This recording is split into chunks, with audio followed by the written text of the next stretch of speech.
everyone, I welcome you back to Global Education Zone. And in this episode of our data processing for SS2, we are going to be dealing with maintenance of computers. And this is going to be the first episode on maintenance of computers. Now, in this episode, we are going to be talking about the basic computer maintenance procedures. And these procedures they involve a wide range of activities which you have to carry out to ensure that your computer is in a correct and appropriate state of operation. So basically, there are different maintenance procedures to be carried out on computers. And first of all, let's talk about different parts of computers. Now, computers basically, as you know, they are consisting of several different components. We have the parts we can see, which are the hardware, and then we have the parts we cannot see, which are the software or the operating system. Then we have a kind of like an interface, which is called a firmware, and that firmware is kind of like the interface between the hardware and the operating system, and it is often upgraded with time to time. Now, basically, of all these components, the one that we need to maintain with physically is the hardware, because you also need to maintain your software and your firmware and other parts of your computer. But today we'll be dealing specifically with the maintenance of the hardware, because it is the parts that are more prone to failure.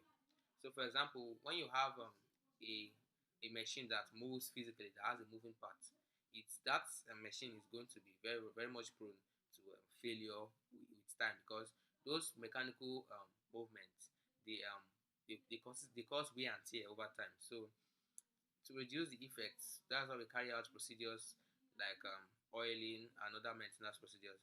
So basically, for example, let's talk about the cleaning the mouse. So when you want to clean the mouse, you should disconnect the mouse cable from the back of the computer, and then you should dampen a cleaning cloth with alcohol, isopropyl alcohol. So you can get that in the market. And then when you dampen that cloth, you can use it to wipe the outside of the computer mouse and the mouse pad. So you can also remove the bottom cover and turn it over, and then you can just let a little breeze blow on those components, so that's to blow away any dust. So that is basically how you maintain your mouse. So you basically clean the exterior with alcohol, and then take the back off, and then dry it. So basically, you also have the monitor. Now, the monitor is a very important part, because it is kind of like the output part of the computer, by which we know what the computer is thinking. So it's kind of like the way the computer talks to us.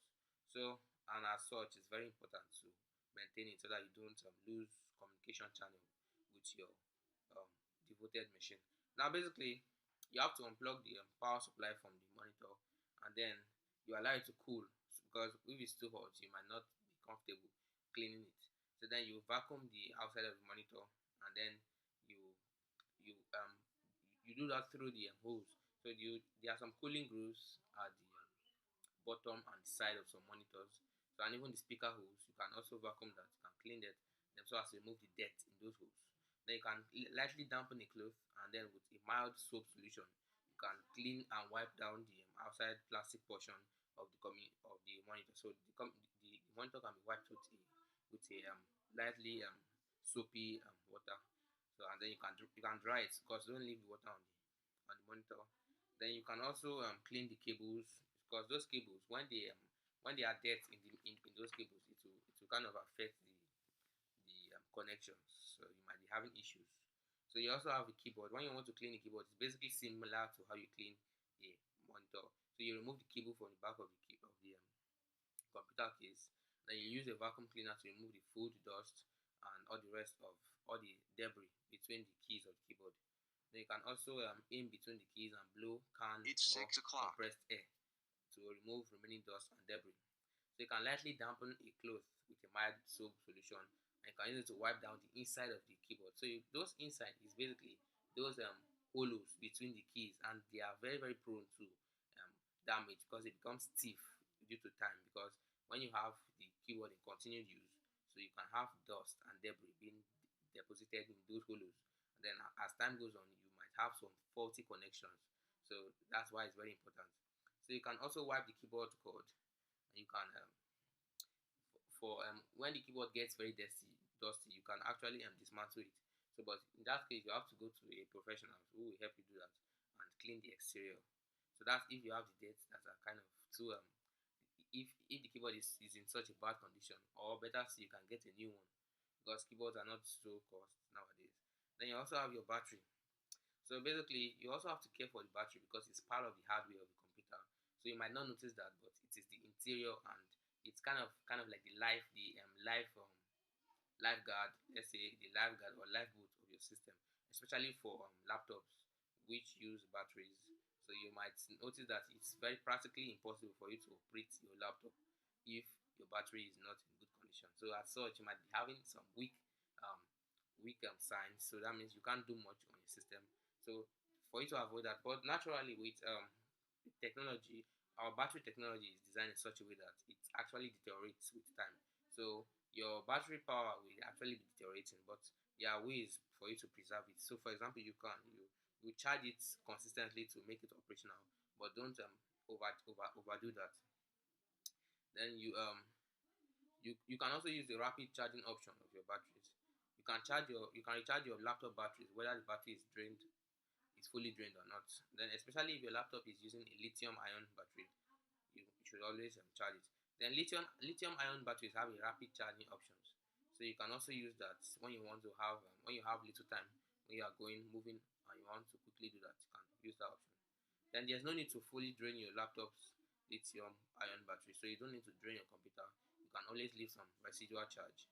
It's not always good to make it cycle off so much. Then it doesn't take longer to recharge the battery if you use the laptop while recharging. So that is one fact that most of us get wrong. So I remember some days ago my mom was telling me that I shouldn't operate my phone when I'm charging it. But actually I was like, well, I actually know that it doesn't affect because there's actually some excess charge. So not all the charge that goes into your battery is not all the charge that comes to your cord goes into your battery. So some of them is actually wasted. So basically, it is those residual charges that you can use for operational use. So it doesn't affect the rate of the charge. So if you are going to charge your laptop when idle, it's going to take the same time as when you are charging it when you in use. So don't be confused. So finally, let's talk about your DVD drive length. So basically, the DVD drive length is a an important part of our desktop computers. You have a DVD port which you can insert DVD drives, so they can be used for storage or for playing media. Now, but nowadays our laptops have discarded with those. Majorly make use of flash storage. But either case, if you still have this kind of technology of DVD, you need to purchase a lens cleaning kit, and this kit is comprising of a single disc that is designed to spin in your drive and remove all the dust. So basically, you just put that disc and remove all the dust. Then you place the DVD and laser lens cleaning disc inside your DVD drive tray. Then you close the tray and allow it to spin. As it spins, to clear your lens of most or if not all the dirt. So you can also purchase a can of cleaning spray air. So you can also spray that disc tray. So because there are always accumulations of dirt over time.